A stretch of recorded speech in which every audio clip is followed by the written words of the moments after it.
nós vamos ver como é que João Batista, que era primo de Jesus, ele era filho de uma prima de Maria, que era chamada Isabel, esposa de um sacerdote chamado Zacarias, da tribo de Levi, e era ela prima. Ela engravidou de João Batista 6 meses antes de Maria engravidar de Jesus. E quando Maria tomou conhecimento desse milagre, ela foi já grávida do Espírito Santo. Ela foi visitar Isabel. Isabel já estava no 6º mês de gestação, e ali houve aquele encontro que todo mundo conhece. Então nós sabemos a prima Isabel, né? Então a gente sabe que Maria e Isabel, elas eram primas, e Jesus e João Batista, eles eram primos também, tá?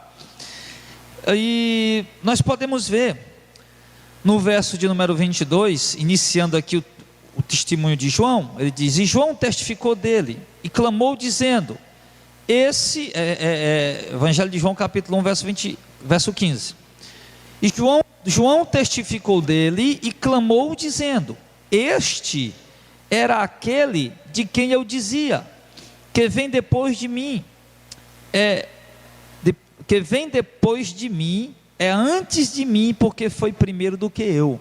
Então só observe que João agora, não mais João o apóstolo, mas João o apóstolo está descrevendo como João o profeta, João o Batista, aquele que batiza, como é que João apresentou Jesus para os judeus. Só observe que João está falando que ele está vendo a pessoa de Jesus, a figura de Jesus se aproximando dele, e ali João vai e fala a respeito de Jesus. João diz quem é aquela figura que está chegando ali. Quando João vê Jesus se aproximando, isso aconteceu, e o texto vai relatar aqui um diálogo que houve entre João e os líderes judaicos, os fariseus, exclusivamente aqui nesse momento. Eles foram lá para perguntar a João, você vê isso porque esse versículo 15, daqui a pouco João o texto aliás, vai complementar o que João começou a dizer no verso 15, por isso que eu apenas li, mas vamos deixar ele quietinho aqui, daqui a pouco quando chegar no ponto a gente entra realmente nisso.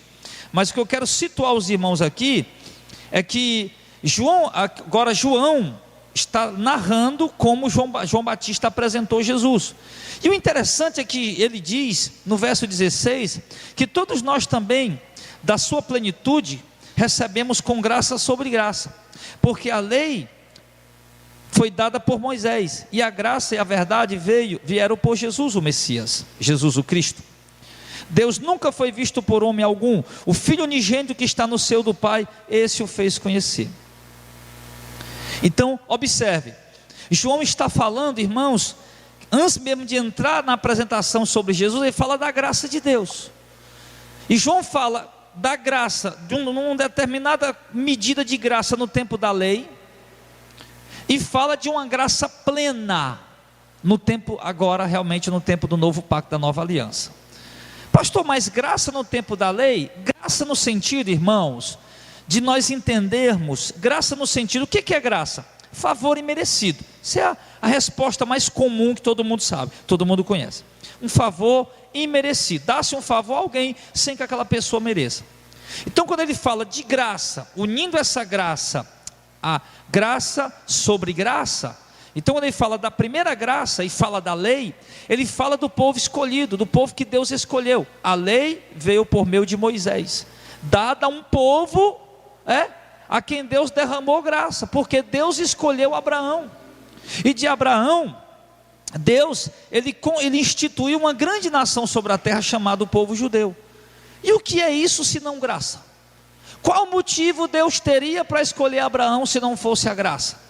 Abraão não conhecia a Deus, Deus ainda não era conhecido, a família de Abraão era uma família idólatra, o pai de Abraão era idólatra, Abraão vivia dentro de um contexto de idolatria, e ali a graça de Deus é derramada sobre ele, e a gente vê a graça de Deus, e ali de Abraão, Deus por meio de Abraão gera Isaac, gera Jacó, os 12 patriarcas, e daí os 12 patriarcas vêm a nação de Israel. E aí Deus vai e escolhe aquele povo como sendo um povo de propriedade exclusiva, um povo seu pessoal, um povo por meio de quem Deus se torna conhecido naquela época, na antiguidade. quando tira aquele povo do Egito. Então nós vemos ali um povo desobediente, um povo rebelde, um povo pecador, e nós vemos o quê? A graça de Deus sobre eles. Deus dando a ele as leis. Deus não deu leis a nenhuma outra nação, Deus não deu pacto a nenhuma outra nação, Deus não deu ritos religiosos para lhe prestar a nenhuma outra nação, mas o povo judeu. Então a gente pode chamar isso de uma certa medida de graça. Só que e nós não vamos se aprofundar nisso aqui hoje, obviamente, mas quando ele vai falar sobre a lei, veio por meio de Moisés. E ali nós vimos ali uma medida de graça de Deus sobre aquele povo a quem ele deu a lei. Só pelo fato de eles serem escolhidos por Deus, a nação escolhida. Nenhuma outra nação debaixo do céu podia dizer, nós somos escolhidos por Deus. Já a nação judia podia, a nação hebreia podia falar isso. Nós somos o povo escolhido por Deus. Então nós vimos uma medida de graça. Deus deu, olha, o culto é assim, os ritos são dessa forma, os rituais são assim, a lei moral é desse jeito. Enfim, nós vemos uma medida de graça ali. Mas agora ele fala de uma graça sobre graça. Então ele vem falar de uma graça mais abundante, de uma graça na sua plenitude, não apenas mais uma certa medida, mas agora uma graça que a lei veio por meio de Moisés, a graça veio por meio de Jesus Cristo. A graça e a verdade vieram por meio de Jesus Cristo. Igual agora você vê em Cristo uma graça plena, uma graça absoluta, uma graça total, uma graça plena, uma graça universal, alcançando não apenas uma etnia, vamos dizer assim, um povo de uma etnia, de uma nação, mas agora alcançando pessoas do mundo inteiro. Alcançando pessoas no mundo inteiro. Então nós vamos ver assim uma graça sobre graça, uma graça plena, uma graça total, uma graça absoluta, porque agora nós vamos ver não mais a necessidade do cumprimento de ritos, não mais a necessidade de sacrificar cordeiros ou animais, como se aquilo pudesse purificar pecados, cumprir ritos religiosos para prestar um culto a Deus, mas agora nós vamos ver o próprio Filho de Deus sendo apresentado aqui pelo profeta João Batista, como sendo o cordeiro que tipificava, cuja tipologia, aliás, era o cordeiro da antiga aliança, aquele cordeiro do antigo pacto. Ele era uma sombra do cordeiro de Deus que tira o pecado do mundo. Aqueles cordeiros que os hebreus ofereceram ao sair do cativeiro egípcio, cordeiro que os hebreus ofereciam constantemente ali em prol do sacrifício de seus pecados, era uma sombra, uma tipologia do próprio Cristo. E agora nós vemos a graça de Deus, Deus não oferecendo aquilo que os homens ofereciam, um cordeiro. Deus agora oferece o seu Filho como sendo o cordeiro que vai tirar o pecado dos eleitos, dos que crerem. Então nós vemos aqui uma graça abundante, uma graça plena. Deus não exigindo mais ritos, Deus não exigindo mais rituais, mas Deus agora simplesmente dando uma salvação gratuita, uma salvação, perdoando os pecados dos pecadores, sem precisar nós levarmos mais sacrifícios ao templo, perdoando o pecado dos pecadores, sem haver necessidade mais do cumprimento de ritos, perdoando os pecados dos pecadores pelo simples fato do Filho de Deus ter morrido na cruz do Calvário. Então por isso é uma graça sobre graça, é uma graça que veio acima da outra graça. A outra graça da antiga aliança era uma graça numa certa medida, mas agora vem uma graça plena, uma graça extraordinária, ao ponto de eu e você, pecador, nós termos sido perdoados, de nós estarmos limpos, de ter os nossos pecados completamente apagados. Está tudo ok aí? Fica dando uma olhadinha, porque essas coisas são complicadas.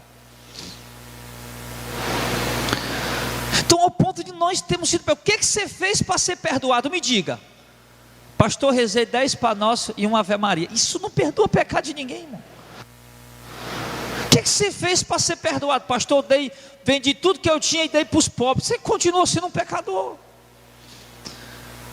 O que você fez para receber o perdão dos pecados? você rasgou seus pulsos e derramou um pouco de sangue ali no altar de Deus, isso não perdoa pecados. Vendeu o que tinha, Deus para os pobres, continuou pecador. Rezou 10 Pai Nosso, uma Ave Maria, a vida inteira, continua pecador. Mas a graça sobre graça, que veio por meio de Cristo, apagou os teus pecados, simplesmente pela fé. O sacrifício dele propiciatório, de substituição, assumindo o nosso lugar. O sacrifício dele expiatório, de expiar os pecados e remover os pecados. O sacrifício dele de apagar nossos pecados, e Deus deu a nós os eleitos o dom para crer. Ali Deus nos justificou, não por nossa justiça, mas pela justiça do Filho dele, de Jesus Cristo. Deus perdoa teu pecado, não baseado em tuas obras ou em tua justiça, mas baseado na justiça de Cristo, na obra que Ele fez por ti e por mim na cruz do Calvário. Graça, isso é graça sobre graça. Isso é a graça plena, a graça absoluta, de modo que Deus diz: o que é que nós podemos para ser salvo? Fazer para ser salvo? Nada. Olha se isso não é graça sobre graça, olha que graça abundante. O que é que eu posso fazer para ser salvo? Absolutamente nada. Por quê? Porque a única coisa que eu posso fazer para ser salvo é crer em Jesus Cristo. Porém, isso não parte de mim. Isso é um dom do próprio Deus. Então por isso ele diz: a graça sobre graça. E a graça veio por Jesus Cristo. Olha a apresentação de João sobre a pessoa de Cristo. Olha, a lei veio por Moisés, as ordenanças, as obrigações. Mas a graça veio por Jesus o Messias. Isso aqui é um parêntese que João, quem está falando aqui não é João Batista. Quem está falando, João Batista falou no verso 15. Agora, até que, inclusive, irmãos, deixe-me dizer que há uma confusão teológica dentro desse capítulo 1 de João. No capítulo 1, no capítulo 3, tem hora que não se sabe quem está falando, se é João o evangelista ou se é João Batista. Para mim, não vejo problema, o que importa é que está escrito. Se era João Batista, se era o João o evangelista, o apóstolo, não tem problema. Mas aqui nós podemos ver claramente, que no verso 16 e 17, quem está falando realmente é João o evangelista no ano 95, quando ele está escrevendo. Porque João Batista, ele não pregou, ele apenas pregou para as pessoas crerem em Cristo, aquele que vinha depois dele, mas anunciou a chegada do Messias e tudo mais. Mas esse tipo de argumento aqui é argumento já depois da consumação da cruz. O verso 16 e 17 são argumentos depois da consumação da cruz. Então, como João está escrevendo isso no ano 95, então são palavras do próprio João. Aí ele vai e diz no verso 18: Deus nunca foi visto por alguém, o Filho unigênito que está no seio do Pai o fez conhecer. Então ele apresenta Jesus aqui como sendo a pessoa do próprio Deus. Deus nunca foi visto por ninguém, nenhum dos profetas, por mais que fossem amados por Deus e santos, nunca viram a Deus. Ninguém nunca viu a Deus, mas Deus se fez conhecer através do seu Filho unigênito, o Filho único, que é Jesus. Quando Jesus encarnou, nasceu da virgem, cresceu, iniciou seu ministério, e quem viu Jesus exercer seu ministério, pôde ver a pessoa do próprio Deus ali. O Deus que nunca foi visto, foi revelado, manifestado, aliás, através do seu Filho unigênito, que é Jesus. Então quem estava vendo Jesus em carne, estava vendo o próprio Deus. Não que aquela carne fosse a aparência de Deus, porque Deus é Espírito, mas o amor, a misericórdia, a compaixão, as obras, a vida de Cristo ali, era as obras e as ações do próprio Deus ali na terra. E ele diz no verso número 19: e esse é o testemunho de João, quando os judeus mandaram de Jerusalém sacerdotes e levitas para que lhe perguntasse: quem és tu? João estava na Transjordânia, do outro lado do Jordão, batizando. Quando os líderes judeus, estava 400 anos que Israel não tinha um profeta, que não surgia uma voz profeta, surgia charlatões e enganadores, mas que não surgia de fato uma voz profética, um profeta realmente nos moldes como Jeremias, Isaías do Antigo Testamento. 400 anos. Toda aquelas páginas que divide, né, Malaquias de Mateus, ali marca um período de 400 anos, tem toda uma história ali, tá? Tem o Império Persa, tem o Império Grego, tem a história dos Macabeus, que eram enfim, tem toda uma história ali, tá? Tem a ascensão de Herodes, o tetrarca, tem toda uma história muito interessante naquele contexto, naquele período. Mas aqui ele diz que os sacerdotes, aliás, então quando os líderes judeus ouviram falar de alguém que está pregando, falando que o Messias está chegando, eles, poxa vida, esse homem é diferente, então vamos dar pessoas lá para saber quem é esse homem. Já surgiram muitos charlatões aí, pode ser que ele seja mais um, ou pode ser, vai que ele realmente é o Messias, ou que ele é o Cristo, que ele é o profeta que nós estamos esperando, vamos, quem sabe? Aí mandaram, os líderes conhecedores da lei, conhecedores das escrituras foram lá, os fariseus. Aí ao chegarem perguntaram, no verso 19, quem és tu? Final do verso 9, eles foram lá, sacerdotes, levitas, quem és tu? Então ele confessou e disse no verso 20, e negou e disse, eu não sou o Cristo. Ele já foi direto. João Batista era aquele tipo de pregador que não tinha rodeio. Ele perguntou, ei rapaz, quem é tu? Ele pensou logo, eles estão querendo saber se eu sou o Messias, então não vou com a rodeio não. Ele disse, rapaz, olha, eu não sou o Messias. A resposta dele foi logo essa. Aí eles continuaram perguntando, então quem és tu? Tu és Elias? Ele disse, não. Tu és o profeta? Ele disse, não. Então me diga quem é você, para que nós possamos dar testemunho àqueles, dar uma resposta para aqueles que enviaram a nós, para saber quem é você. Quem é que você mesmo diz a seu respeito, quem é você? Aqui, meu irmão, nós temos uma lição muito grande. Primeiro nós temos que ver na questão teológica, depois nós vamos para a aplicação. Primeiro, teologicamente falando, nós vemos o quê? Que os judeus, eles esperavam ali 3 figuras aparecerem. Esperavam, a pergunta deles aqui nos leva a entender que eles esperavam que Elias se manifestasse. Como Elias não morreu, foi para o céu numa carruagem de fogo, eles esperavam que Elias voltasse ali para vir falar com eles.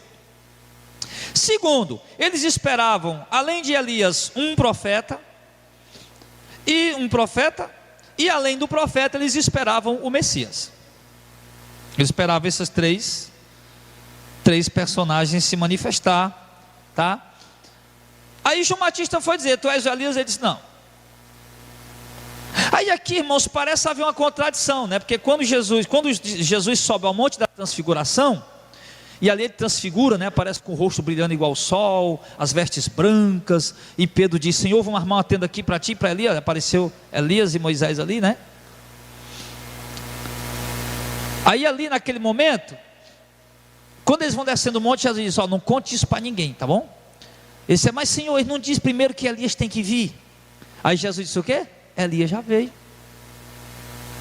Elias já veio e eles não o conheceram, que era João Batista. Jesus se referiu a João Batista. Ele era o Elias que havia de vir, João Batista. Aí como é que João Batista agora diz, tu és o Elias? Ele disse, não, eu não sou. João Batista mentiu? Há contradição na Bíblia? De maneira alguma. Por quê? Porque João Batista estava dando a resposta para os judeus de acordo com a pergunta deles. Porque os judeus acreditavam que literalmente Elias quem ia vir do céu. Literalmente Elias que foi na carruagem de fogo um dia voltaria. E João Batista disse, não, eu não sou esse Elias que vocês estão esperando aí. Não sou. Então não há contradição, não há... João Batista não mentiu, não há contradição ali. Diz que não era o Elias como os judeus estavam esperando. Não sou Elias. Tu és Elias? João Batista já sabia que na mente deles, ele esperava o Elias voltar do céu e disse, não, não sou. Contudo, João Batista foi o Elias que deveria vir. E foi, além do Elias, ele foi o profeta. E os judeus não sabiam, observe que eles colocam 3, né? Elias, o profeta e o Messias. Eles não sabiam que Elias e o profeta eram o mesmo. A mesma pessoa. E ele é o profeta prometido, tanto pelo profeta Isaías, como pelo profeta Malaquias. ele é o profeta que viria para anunciar a chegada do Messias. Só que a resposta que João deu para eles foi uma resposta que os judeus nunca iam entender, porque para os judeus o Elias era um, o profeta era outro. Então, como João Batista, ele era sim o Elias e era sim o profeta, mas de acordo com a Escritura e não de acordo com o pensamento dos judeus, ele disse que não era. Mas aí eles perguntam: então me diga quem você é. Se você não é o Cristo, se você não é o profeta Elias, se você não é o profeta, estamos esperando. Ele disse, verso 23: eu sou a voz daquele que clama no deserto. E o que é que ele clama no deserto? Endireitai o caminho do Senhor, como disse o profeta Isaías. Sim. Então João Batista disse: não, eu sou só uma voz clamando no deserto. E o que é que eu aprendo aqui, irmão? A humildade desse homem, a humildade do maior homem nascido de mulher, de acordo com o próprio Jesus. Hoje nós vemos homens batendo no peito dizendo: eu sou profeta, eu sou homem de Deus, eu sou ungido do Senhor. Não vê isso aí? Principalmente no meio pentecostal e neopentecostal, tem demais isso. Eu sou profeta, eu sou homem de Deus, eu sou ungido do Senhor, vem tocar em mim, vai ficar aleijado, vai ficar cego, porque eu sou profeta, eu sou ungido de Deus, eu sou escolhido de Deus. E João Batista, quando perguntaram o que ele é, ele podia ter dito: olha, eu não sou o profeta nem Elias como vocês estão esperando, mas eu sou o profeta. Mas ele nem falou isso. Ele disse: olha, eu sou uma voz gritando aqui no deserto, só isso que eu sou. Uma voz gritando no deserto, que vocês têm que endireitar os seus caminhos e esperar a chegada do Senhor. E aquela mensagem, irmão, ela impactou muita gente, ela impactou muitas vidas. O profeta Malaquias disse que esse profeta ia ser enviado para converter o coração dos pais aos filhos e dos filhos aos pais. A pregação de João Batista, irmão, fez um reboliço grande dentro da nação de Israel. Depois nós vamos trazer uma mensagem biográfica sobre a vida desse homem. A pregação daquele homem impactou muita gente, impactou muitas vidas. Então, a gente observa que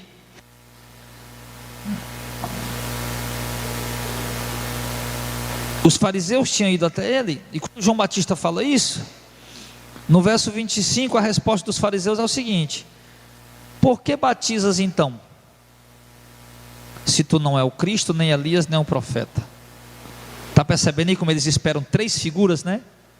Profeta, esperam Elias, o profeta e o Messias. Na verdade deveriam esperar só duas: o profeta e o Elias era o mesmo, que era João Batista, e o Messias era Jesus, que já estava ali, já por ali, mas ninguém conhecia ele ainda.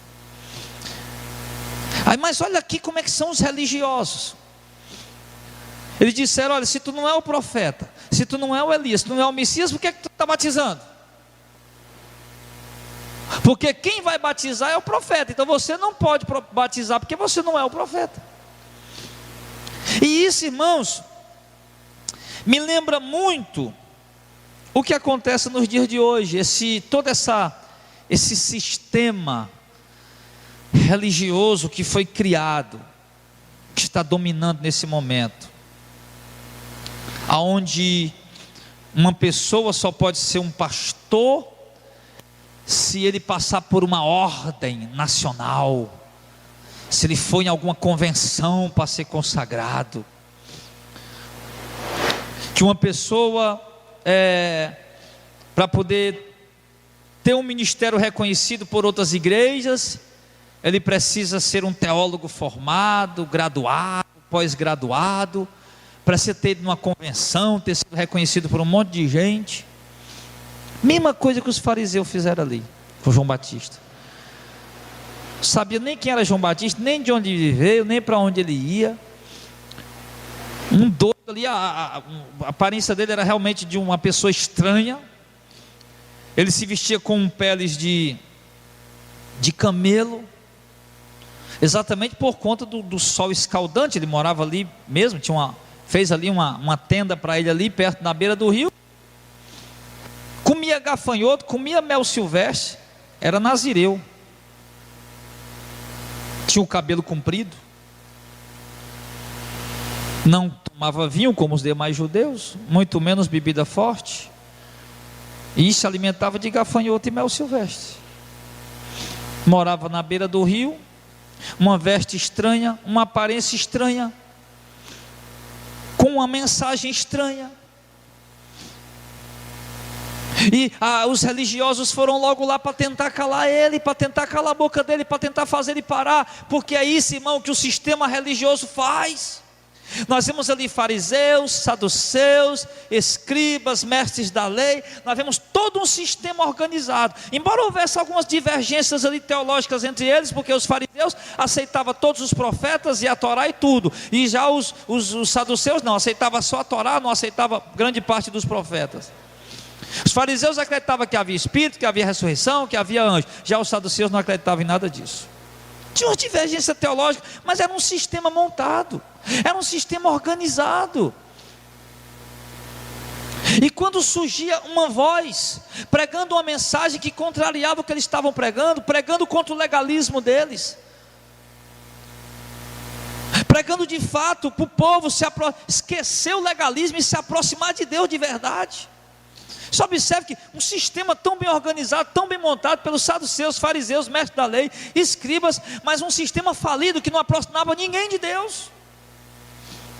Uma coisa tudo bem organizadinha, muito bem feitinha, muito cheia de ritos, cheia de obrigações. Não podia carregar uma cama dia de sábado. Quando Jesus curava um aleijado, não podia levar a cama dia de sábado, tem que guardar o sábado. Não podia colher espiga dia de sábado, porque tinha que guardar o sábado. Não podia comer sem lavar as mãos, porque tinha que cumprir os rituais dos antigos. Cheio de rituais, cheio de coisas que não aproximavam de Deus, ninguém. Aí chega João Batista sem pregar ritual, sem pregar legalismo, só mandando o povo se arrepender e se aproximar de Deus. E isso os religiosos acham estranho, porque João Batista não está ali pedindo nem dízimo, nem oferta, não está ali fazendo campanha, não tem negócio de ritual, está só pregando arrependimento. Eles acham estranho. É a mesma coisa que acontece hoje, irmão.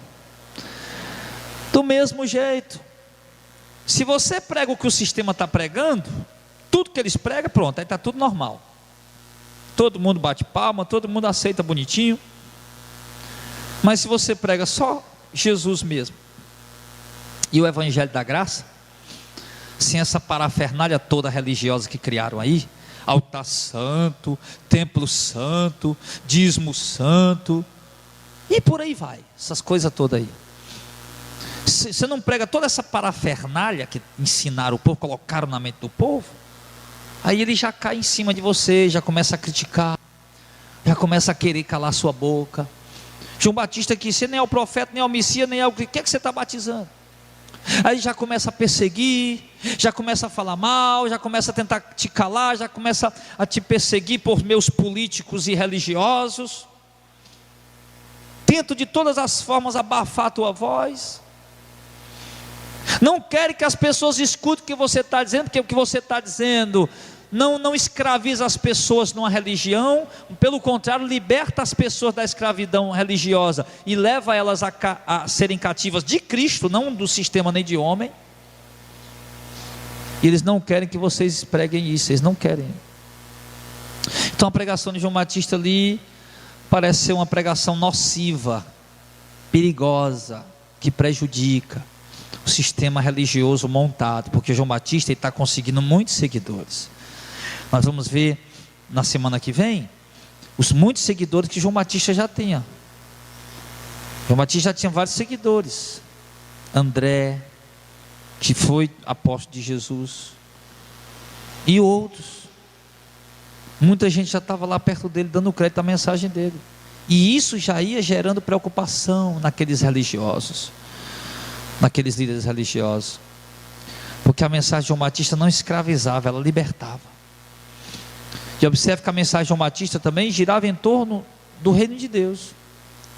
Porque quando João Batista, antes de João Batista ser preso, em Mateus capítulo 4, você vai ver que ele pregava: se arrependam porque o reino de Deus está perto. E quando João Batista foi preso, Jesus começou a pregar e dizia a mesma coisa: se arrependam porque o reino de Deus está próximo. Então a mensagem de João Batista, de fato, ela impactava. Inclusive ele foi preso, né? Foi preso e assassinado. Por quê? Porque pregou uma mensagem, falou sobre divórcio. Principalmente a causa da morte de João Batista foi essa, porque ele falou sobre o divórcio e o novo casamento. Porque Herodes, ele tinha tomado a esposa da irmã dele, de Filipe. A mulher tinha deixado Filipe, estava lá junta com ele. Ele foi e mandou matar João Batista por isso, a Herodíades. Era um homem de uma mensagem impactante, de uma mensagem forte. Era um homem que não se vendia para o sistema político-religioso que havia naquele momento dominante. Era um homem que de fato confrontava e trazia a verdade, e isso lhes custou a própria vida. Porque todo homem de Deus, toda mulher de Deus, todo servo de Deus, que Deus de fato levanta e usa para pregar a verdade, um ministério que prega a verdade, um povo que prega a verdade como vocês, você corre o risco de serem, irmãos, ameaçados, corre o risco de serem pressionados, enfim, de perderem muitas coisas, pode ter certeza disso. E João Batista custou-lhe a vida. Mas ele apresentou, agora ele já falou que ele não é o Messias. Os fariseus disseram: então, se você não é o Messias e você está batizando? E então a resposta de João foi, no verso de número 24: eu batizo vocês com água, ou seja, eu batizo vocês apenas com água, mas no meio de vocês está um que vocês não conhecem. Este é aquele que vem depois de mim. Ele foi antes de mim, do qual eu não sou digno de desatar a correia das suas sandálias. Então João Batista, observa, ele começa a apresentar aqui a pessoa de Jesus. Ele disse: olha, eu estou batizando apenas com água. Estou batizando apenas com água para dizer para vocês que depois de mim vem um, que esse sim, embora ele venha depois de mim, mas ele é antes do que eu. Por quê? Porque ele sempre existiu, né? Ele é Deus, Jesus. Ele se refere a Jesus. Eu cheguei aqui, estou batizando com água, não tenho pretensão nenhuma aqui de ser chamado de profeta, ou mesmo de Elias, ou mesmo do Messias. Pelo contrário, eu estou aqui batizando com água exatamente para avisar para vocês que está chegando um aí, que já está no nosso meio. Esse sim, esse batiza com o Espírito Santo e com fogo. Ou seja, em outras palavras, ele está dizendo: eu estou aqui para anunciar a chegada dele, a chegada do Messias que vocês tanto desejam, a chegada do Messias que vocês tanto esperam, a chegada do Messias que foi prometido em Israel, lá em Gênesis, lá há 2000 anos atrás, foi prometido, e eu estou aqui para anunciar a chegada dele. 2000 anos de promessa está se cumprindo, ele já está em nosso meio, e eu estou aqui para avisar para vocês. E eu batizo apenas com água, mas ele vai batizar vocês com o Espírito Santo e com fogo. E esse batismo com o Espírito Santo a gente já sabe o que é. É o selo da promessa que Deus dá. Não tem nada a ver com dom de língua, essas coisas. É o selo da promessa, o penhor da nossa herança. Esse é o batismo do Espírito Santo. Essa é a capacitação, é a presença do Espírito Santo de Deus na vida do crente. É o selo, um selo que não pode mais ser removido, que não pode mais ser tirado. E o Espírito que nos capacita, que nos dá autoridade, que nos reveste de poder e nos capacita a realizar as obras do Senhor. E quando ele fala batizar com o Espírito Santo, ele está se referindo de fato ao Espírito Santo que viria depois, né? Quando Cristo subisse, ele disse: o grão de trigo ficar sozinho, mas se ele for jogado na terra e morrer, ele produz muitos frutos. Então se referia: se eu ficar aqui, eu tenho que subir, eu tenho que morrer e subir. Aí sim o Espírito Santo de Deus vai, o Espírito Santo vai vir e vai habitar em todos vocês. E batizar com fogo fala de juízo. Não é aquilo que os pentecostais acham, que é estar gritando por aí, cuspindo língua de fogo, não. Ele batiza com o Espírito Santo e com fogo. Ah, pastor Jardel, mas lá em Pentecostes foi visto língua como que de fogo. E daí? Onde foi que isso aconteceu de novo? Me diga aí, pelo amor de Deus. Se Jesus batiza com o Espírito Santo e com fogo, então ele batizou com fogo só uma vez em Pentecostes? Aí depois ninguém mais foi batizar com fogo. O fogo que Jesus batiza não é aquele fogo de Pentecostes que vira língua repartida parecido com língua de fogo. Não é aquilo ali. Se fosse aquilo ali, então ele só fez uma vez. Mas quando ele fala batizar com fogo, ele fala batizar também com juízo. Ele batiza com o Espírito Santo, falando da salvação dos eleitos, o selo da promessa, e batiza com fogo também, que é juízo. Então João Batista ele apresentou Jesus dessa forma para o povo. E ele disse: ele já está aqui no meio de vocês. E ele disse mais. Olha como João Batista se exalta, irmãos, para não dizer o contrário, né? Porque ele diz assim no verso 27, ó: este é aquele que vem após mim, que foi antes de mim, do qual eu não sou digno de desatar correias das suas sandálias. E se vocês estão preocupados comigo, se vocês estão me achando importante, porque tem essas pessoas aqui, eu vou dizer para você, aquele que eu estou anunciando que vai vir depois de mim, que é o Messias, que é o Cristo, esse eu não sou digno de mais amarrar nem as sandálias dele. Olha, João Batista reconhecendo que Jesus era maior do que ele, se humilhando aqui, se colocando no seu lugar. Ele chegou a dizer, quando Jesus começou o seu ministério, chegaram para João Batista, os arengueiros, né? Porque tem crente que só misericórdia. Ei, João Batista, ó, aquele que você disse que é o Messias está batizando mais gente do que tu. Agora o ministério dele está crescendo, o teu parou de crescer. Aí João Batista diz o quê? Agora, eu vim até aqui, ó, minha obra era até aqui. Agora convém que ele cresça e que eu diminua. Agora o povo tem que seguir, eu anunciei ele, agora vocês têm que ir lá e seguir ele. Vocês não tem mais que seguir a mim. Meu ministério é para falar que ele está chegando, agora vocês vão com ele. E ele diz mais aqui: eu não sou de nem desamarrar a sandália das correias dele. Eu vou dizer, meu irmão, me diga qual é os desses líderes grandes que nós conhecemos aí, meu irmão, que se colocaria numa posição dessa? Nenhum. Pelo contrário, eu acho que nós é que não somos dignos de desamarrar a sandália das correias do Silas Malafaia. Nós é que não somos dignos de desamarrar a sandália das correias do Gessé Góes,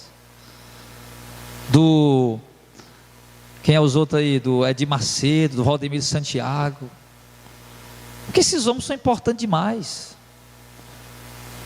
Só você observar a cadeira que eles sentam lá no púlpito deles, você já vê quem é que eles pretendem ser. Olha a cadeira que eles sentam lá na igreja deles, no púlpito que eles sentam lá, e olha a cadeira que os outros obreiros sentam, e você já vê ali de cara logo quem que eles querem ser. Já vê que eles querem ser maior do que o próprio Messias, do que o próprio Jesus. Mas o verdadeiro profeta, homem de Deus, irmão, ele se coloca numa posição inferior. Ele não tem complexo de inferioridade. Por isso ele se coloca numa posição inferior. Porque ele sabe que ele é apenas um servo. Ele sabe que ele é um humilde servo, que ele serve a um Senhor. E que ele foi constituído como um líder da igreja, não para ser um dominante do povo, mas para ser um escravo do povo, mas para ser um servo do povo. Qual seria o mais correto hoje? As ovelhas estão desatando a sandália dos pastores, quando na verdade os pastores quem deveria desatar a sandália das correias das ovelhas. As ovelhas estão se colocando como servas dos pastores, quando na verdade os pastores quem deveriam se colocar como servos das ovelhas. E João Batista revela essa simplicidade que um ministro deve viver. E João Batista diz: então, ele já está no meio de vocês, mas vocês não conhecem. João Batista anunciando Jesus. Ele continua dizendo aqui no verso número 28. Essas coisas aconteceram em Betânia, do outro lado do Jordão, que significa Transjordânia. Quando você vai para o mapa, você vê Transjordânia, que é o outro lado do Jordão. Essas coisas aconteceram do outro lado do Jordão, onde João batizava, lá em Betânia. Betânia lembra o que, irmãos? Betânia lembra um povoado, né? Onde moravam 3 personagens que a gente vai ver, inclusive no Evangelho de João, que era Marta, Maria e Lázaro. Essa família abençoada. Então João Batista estava lá em Betânia, no povoado de Betânia, do outro lado do Jordão, batizando. E foi ali, exatamente ali, onde Jesus conheceu Marta, Maria e Lázaro.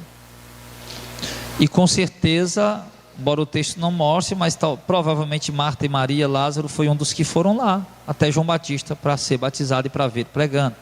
Porque Mateus, ele vai dizer, quando fala de João, Mateus, Lucas, Mateus, Marcos, quando fala de João Batista, ele vai falar que toda a Judéia ia até ele para ser batizado. Até mesmo alguns líderes judeus iam ser batizados por ele. Então nós vemos aqui, aí no verso 29, você vê mais uma vez aqui, ó, o verso 28, já não é mais João Batista falando, né? Dá para ver claramente. Essas coisas aconteceram, aqui é o historiador, aqui é o evangelista, ele interrompe aqui o diálogo de João, que João está dizendo, e diz aqui, ó, isso aqui aconteceu do outro lado do Jordão, onde João estava batizando. Aí em seguida ele continua de novo, o relato, ele diz, ó, no verso 29, no dia seguinte João viu Jesus, que vinha para ele e disse: eis o Cordeiro de Deus que tira o pecado do mundo.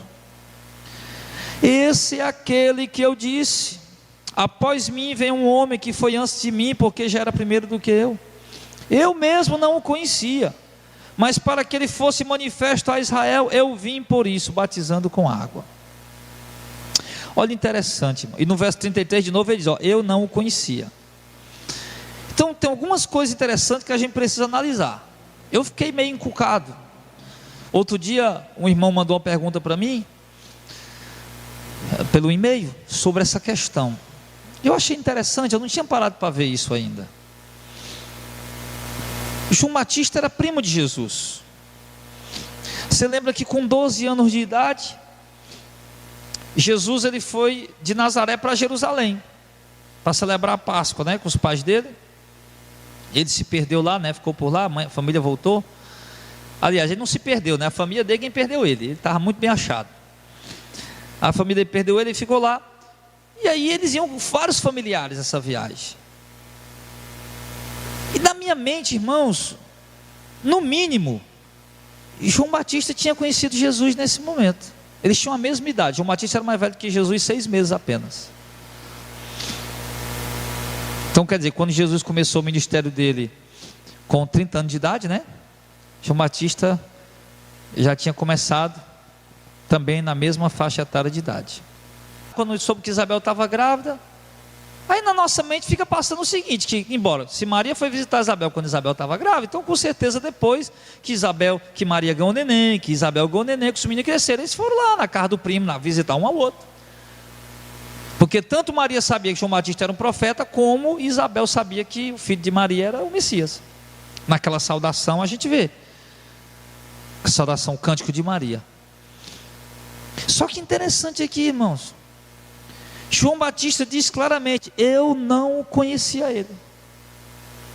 Eu não conhecia Jesus, eu não conhecia ele. Esse homem que está passando aí, ó pessoal, vem cá. Ele chama todo mundo, a atenção de todo mundo. Ô pessoal, vem aqui, vem. Este homem que está passando aí é o Cordeiro de Deus que tira o pecado do mundo. E esse aí é aquele que eu venho pregando para vocês, ó, que eu disse que ia vir, que era antes de mim, porque era primeiro do que eu, e eu disse que ele ia vir depois. Pois é, tá aí, ele chegou.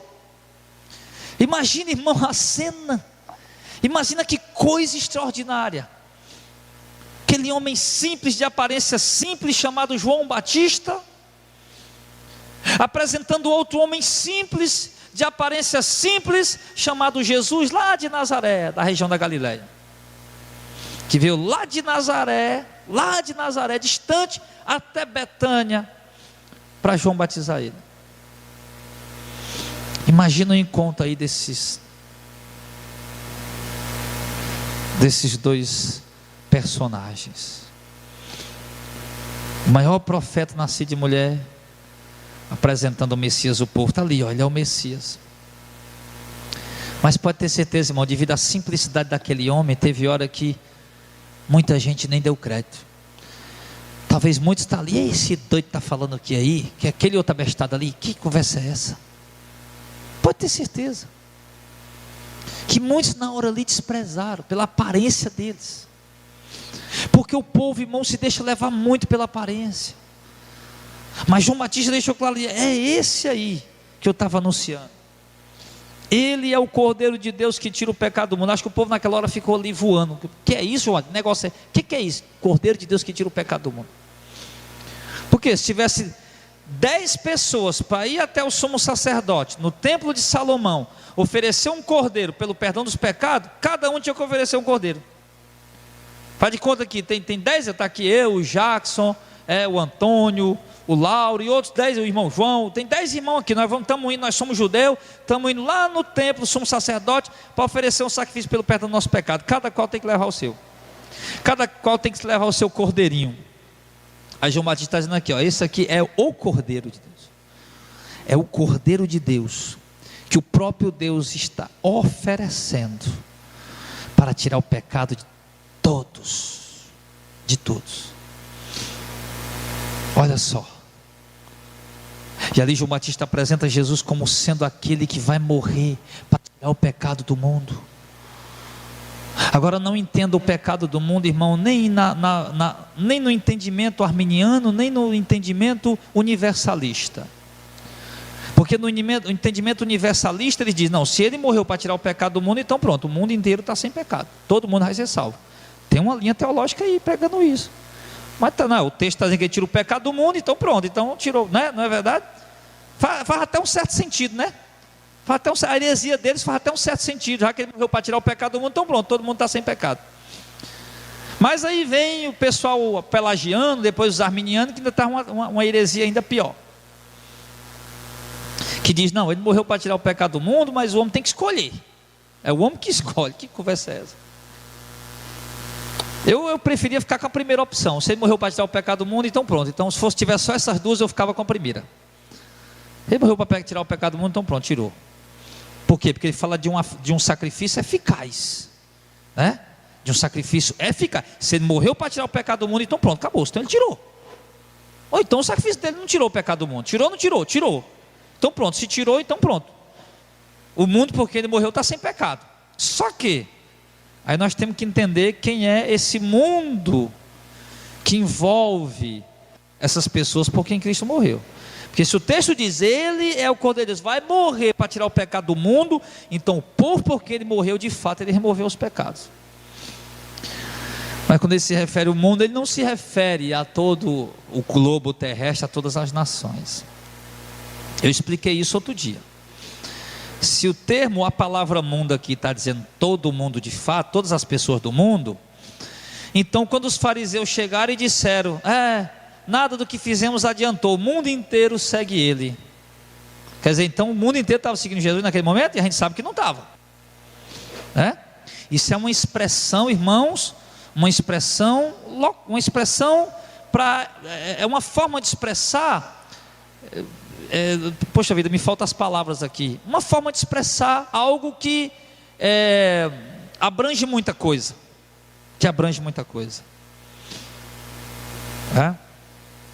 estava todo, foi para o aniversário do Eduardo ontem, fui rapaz, estava todo mundo lá. O pessoal não tem isso, né? O mundo inteiro veio lá para o aniversário do Eduardo? Não. Mas quem é esse todo mundo que estava lá? Todo mundo, os amigos do Eduardo, os colegas. Então, quando você coloca todo mundo, isso nem sempre está envolvendo o mundo inteiro, mas muitas vezes está envolvendo algo específico, tá? Mas enfim, então João Batista disse, esse é o Cordeiro de Deus que tira o pecado do mundo. No verso 30, esse é aquele, não, no verso 31, eu não o conhecia, mas para que ele fosse manifesto a Israel, eu vim, por isso batizando com água. Então olha, João está falando aqui do propósito do ministério dele. João Batista disse, eu não o conhecia ele, eu não o conhecia, ele é o Cordeiro de Deus, tira o pecado do mundo, eu tenho certeza, eu não tenho dúvida disso. Mas eu não conhecia ele, mas eu vim aqui para batizar as pessoas exatamente para anunciar a chegada dele. Por isso que eu estou batizando com água, para anunciar que ele estava chegando. Olha só o que é profecia, né? Um profeta verdadeiro. O povo espera no Messias há 2000 anos, e ele chega, o Messias chegou, e já está aqui no nosso meio. Ei, conversa é essa, pai? Está 2000 anos nós esperamos o Messias, você vem aqui dizer que ele chegou? Ele chegou. Profeta verdadeiro é assim. Ele diz, pai, eu não conheço, eu nem sei quem é ele, mas eu sei que ele chegou. Mas o profeta, quando é falso, ele anda por dizendo um monte de coisa que não se cumpre, que não acontece, né?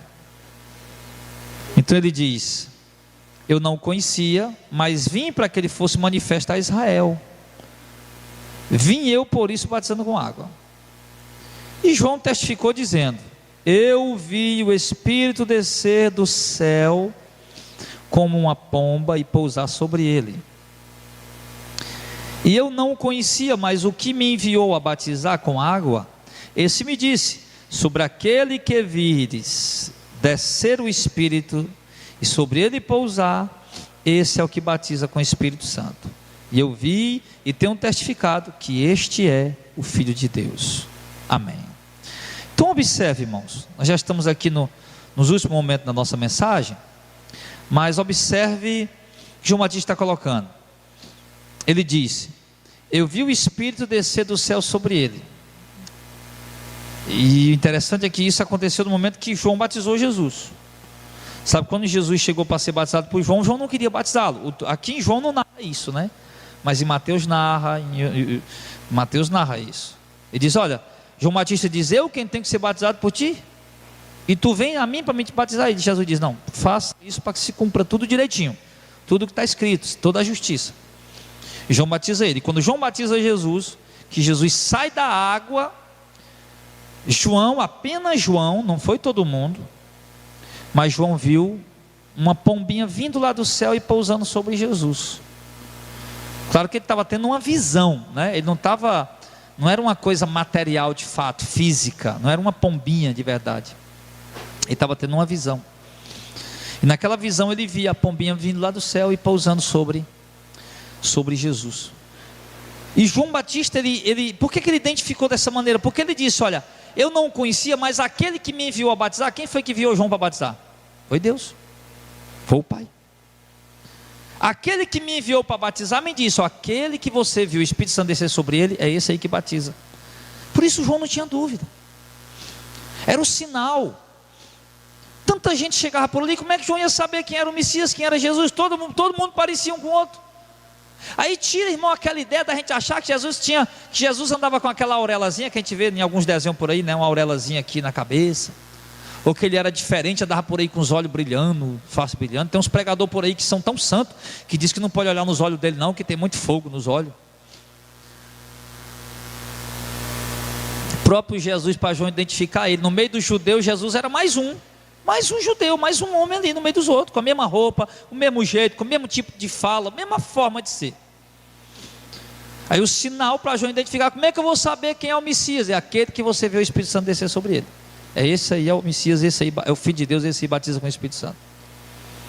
E ali João teve essa visão. No momento que ele batizou Jesus, ele saiu das águas e o Espírito desceu sobre ele. Aí quando o Espírito desceu sobre ele, ele foi e testificou com convicção. Ele testificou com convicção. Só observe que o texto, ele não está essa narrativa desse texto aqui não está em ordem.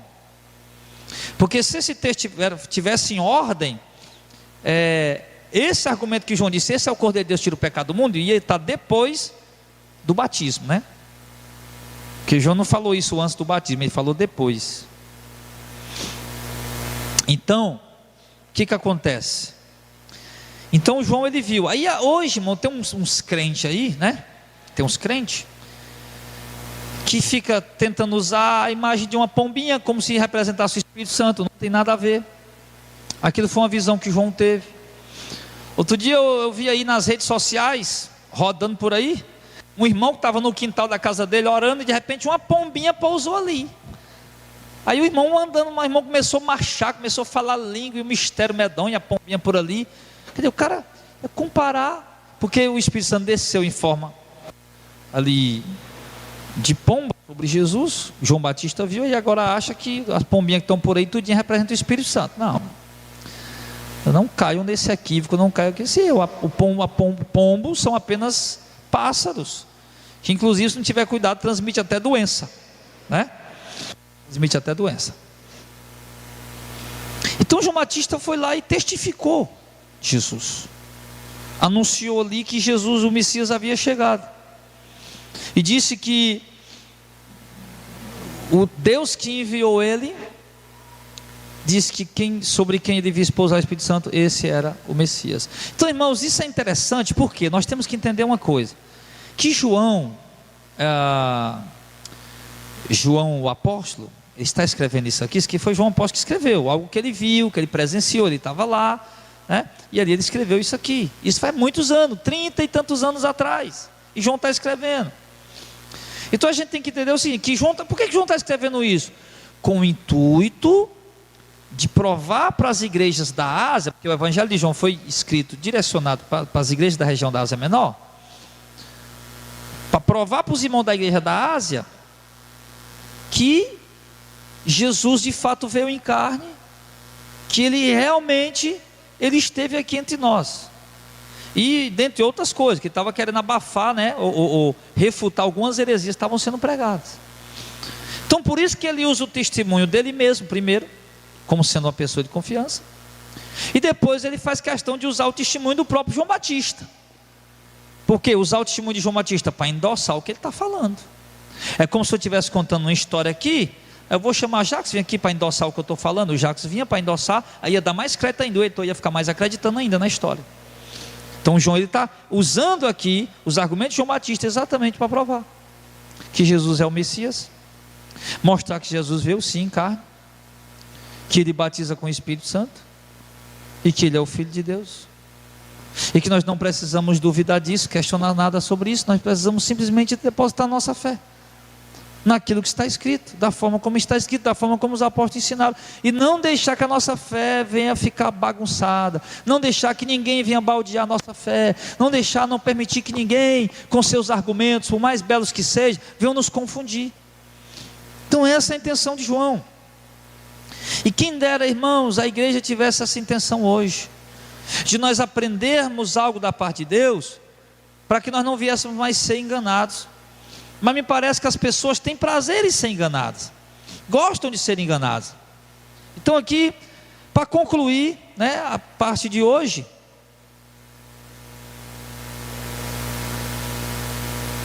eu quero, claro, irmãos, que quando Jesus chegou ali, embora João viu a pombinha pousar sobre ele depois do batismo, mas quando Jesus chegou ali no meio da multidão, como o ministério de João era muito específico, você vê que depois que o Messias chegou, João já foi preso e morto, ele nasceu só para isso mesmo, só com esse propósito. Então, sabe, Deus ele dava convicções, sinais muito grandes a João. E eu acredito que quando Jesus chegou no meio da multidão ali, embora igual a todos os outros judeus, mas antes mesmo de João ver o Espírito descer sobre ele, eu acredito que pelos outros argumentos bíblicos, né, que João já olhou, o Espírito já testificou, né, que ele era o Messias. Com certeza, eu não tenho dúvida disso. Mesmo porque nós analisamos os outros textos que eu falei para vocês. O que ele foi questionar com Jesus? Olha, era para ser batizado por ti, tu vem ser batizado por mim. Isso por conta da convicção que ele já tinha. Deus já colocou a convicção. Quando Jesus chegou ali, o Messias chegou, Deus o Pai já colocou convicção no coração de João. É esse aí. Como ele fez no tempo que Samuel foi escolher os filhos de Jessé para ser profeta. É esse, aquele. Ele disse, não é nenhum desses não. Quando Davi chega, ele disse, aí Deus fala com ele, é isso aí. Então ele tinha convicção. Então quando Jesus chega ali, João Batista já recebeu a testificação do Espírito Santo que era ele. tá? E quando batizou, que o Espírito Santo de Deus desceu, ele foi e deu testemunho, tá? E eu vi, eu tive uma visão, eu vi o Espírito Santo descer sobre ele aqui. Então ali foi, testificou. Então a gente tem que entender aqui, irmãos, que havia preocupação da parte desses homens em ensinar as pessoas, para que as pessoas não fossem mais enganadas, para que as pessoas não fossem mais iludidas.